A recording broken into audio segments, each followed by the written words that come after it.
11 मार्च 1689 फाल्गुन वद्य अमावस्या औरंगजेबाची शेवटची आज्ञा संभाजीचं मस्तक कलम करा आणि संभाजीराजांचं मस्तक छाटल्या गेलं, एका भालाच्या टोकाला अडकवलं आणि महाराष्ट्रामध्ये गुढीपाडव्याच्या आदल्या दिवशी या महाराष्ट्रात संभाजींच्या मस्तकाची गुढी उभारवण्यात आली। आणि अखेर तो औरंगजेब म्हणत राहिला, सचमुच छावा है छावा शेर का, हमने आंखें निकाल दी उसकी लेकिन उसकी आंखें झुकी नहीं हमारे सामने, हमने जबान काट दी उसकी लेकिन उस जबान से मांगे नहीं रहम के 2 लफ्ज, हमने हाथ काट दिए उसके लेकिन नहीं फैलाए उसने हाथ हमारे सामने, हमने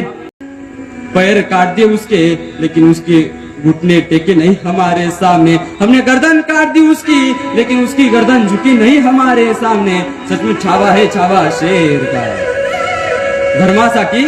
जगावं कसं हे शिवाजी महाराजांनी सांगितलं आणि धर्मासाठी मरावं कसं हे संभाजी महाराजांनी सांगितलं।